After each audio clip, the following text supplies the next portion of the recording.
Olá, apreciadores de um bom café e uma boa negociação. Bem-vindos a mais um episódio do Café com Negociação. Hoje vamos apresentar uma história interessante do universo da negociação. Muitas dessas negociações se transformam no que é denominado fatos históricos. Outras fazem parte de determinada cultura ou folclore. Muitas são parte de tratados de como proceder e outras de como não proceder no universo da negociação. Todas são devidamente publicadas e o trabalho da produção desse canal é vasculhar e encontrar os arquivos históricos com conteúdo informativo muito interessante e especialmente para você, para aprendermos juntos ao que fazer e o que não fazer numa negociação. Sempre acho oportuno entendermos o passado para melhor compreender onde estamos e para onde vamos. Nunca é demais reprisar as palavras de Edward Carr. Aspas. O passado é inteligível para nós apenas à luz do presente. E só podemos compreender plenamente o presente à luz do passado. Permitirmos compreender a sociedade do passado e aumentar nosso domínio sobre a sociedade do presente é a dupla função da história. Na história de hoje, vamos aprender a como resolver o problema da negociação da fotografia de Teddy Roosevelt. Vem comigo.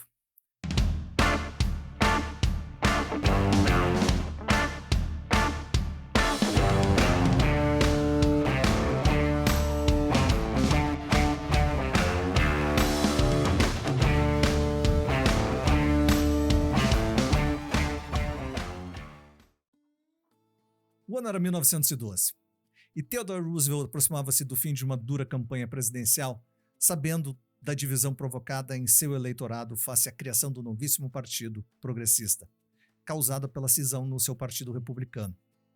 Por isso, arquitetou uma estratégica incursão pelos condados que lhe pareciam indecisos.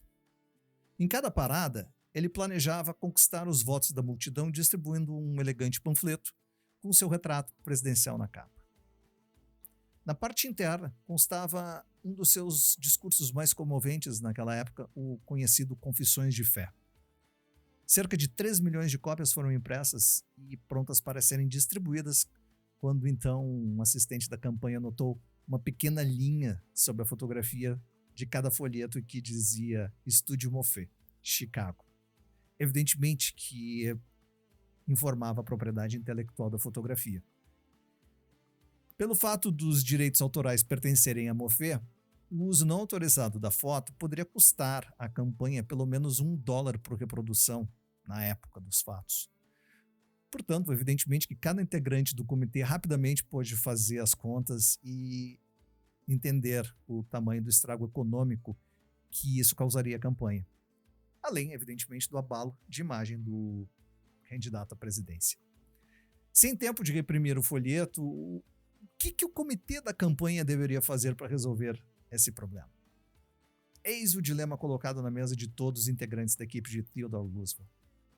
Não usar os panfletos de forma alguma prejudicaria as perspectivas eleitorais do candidato, que havia planejado a utilização dele.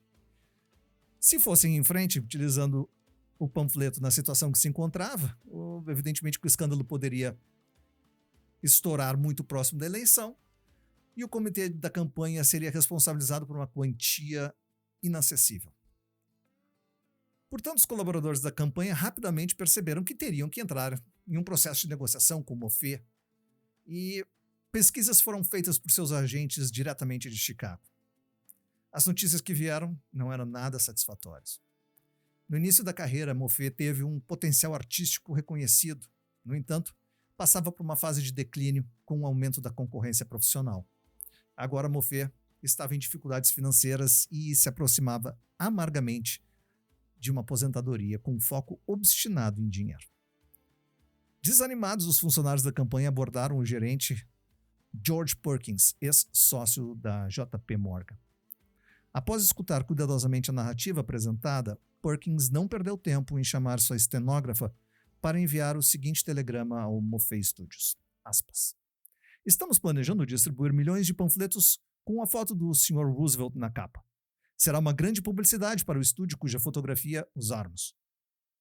Quanto você pagaria para usar o seu trabalho artístico? Responda imediatamente. Fechando aspas.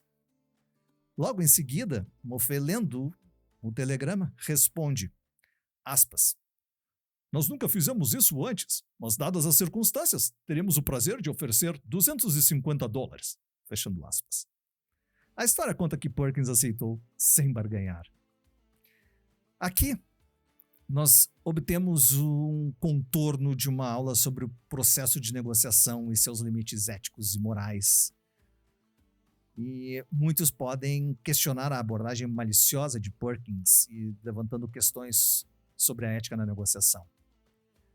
Todavia, experts na área diriam que nada mais aconteceu do que um modelo de negociação sobre como melhorar as relações de trabalho, trazendo resultados para o grupo. De qualquer modo, esse caso levanta uma questão muito relevante. Pergunta-se, por que os trabalhadores da campanha de Theodore acharam tão difícil a perspectiva dessa negociação?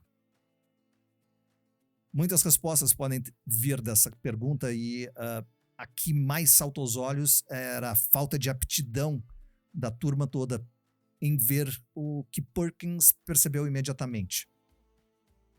A obsessão ansiosa de resolver o problema do seu próprio lado cegou os componentes da equipe. As consequências foram trazidas através dos erros cometidos. As emoções foram colocadas à frente, a razão ficou atrás, e a única coisa que aqueles componentes conseguiram perceber era o risco certo de perder a eleição com o uso da imagem. A exposição a um prejuízo que poderia superar $3 milhões. Um prazo urgente para resolver o erro como outro grande empecilho. E, talvez, o pior de todos, nenhum dinheiro para atender às prováveis demandas econômicas de Moffett para algo que a campanha precisava de forma vital. Se os organizadores da campanha tivessem evitado o erro parando por um momento e pensado em como Moffett via sua posição, teriam percebido que Moffett nem sabia que tinha um processo de negócio em andamento. O gênio tático de Perkins foi reconhecer essa essência, a tarefa central de um negociador. Moldar como a sua contraparte ou a outra parte vê a situação, para então melhor escolher a forma ou a fórmula que se pode utilizar para obter ou preencher as expectativas da outra parte. No caso, Moffett. De modo que essas necessidades fossem atendidas, as necessidades da campanha. Os trabalhadores, ou melhor, os colegas, ficaram paralisados diante do que viram como interesses monetários fortemente conflitantes, em um patético Batna. Do ponto de vista deles, o único objetivo de Moffett seria explorar economicamente o desespero do comitê. Ou seja, as suas emoções foram à frente da razão e não verificaram que Moffett não estava a par do que estava acontecendo. Todavia, os colaboradores de campanha viram que a perspectiva de perder as chances de chegar à presidência aumentaram estratosfericamente. Do outro lado, Perkins imediatamente percebeu a importância de moldar favoravelmente essa perspectiva de Batna de Moffett, fornecendo a ele uma chance de participar da campanha. E mais, inclusive concedeu a oportunidade de o próprio Moffett estabelecer o preço para o negócio. Perkins olhou muito além do valor econômico, direcionando seu foco para as posições em comum, usando os diferentes interesses entre Moffett e campanha para enquadrar a escolha do fotógrafo, o valor da publicidade e do reconhecimento em trabalhar na campanha. Arriscado? Problemático? Sim. Mas Perkins viu suas opções como um desastre certo versus uma chance de evitá-lo. Moffett realmente teria direito a um lucro inesperado de 3 milhões? Evitável se a campanha tivesse sido descuidada ou menos descuidada uma semana antes? Difícil dizer. Mas essa nota histórica ilumina a intersecção de erros na perspectiva da negociação, na escolha de táticas e até mesmo na ética. É de cada profissional a forma como pensa e acaba por agir. O que nos cabe é debater e aprender com os pensamentos e ensinamentos que deles obtemos. A história contada aqui pode ter alguns floreios, o que faz parte do estilo do contador de histórias.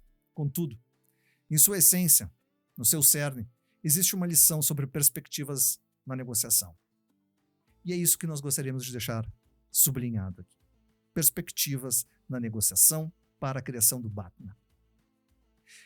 Se você ficou até aqui, deixe o seu like como apoio ao trabalho da equipe. Se curtiu nossa história, inscreva-se no canal, ative o sino para receber notificações para os próximos episódios. Ainda, tendo alguma curiosidade ou sugestões de temas, deixe o seu pitaco nos comentários ali embaixo. E por hoje é isso. Nos vemos por aqui e até a próxima. Aqui, Edu Fontoura, no Café com Negociação e uma pílula de história preparada especialmente para você. Até a próxima.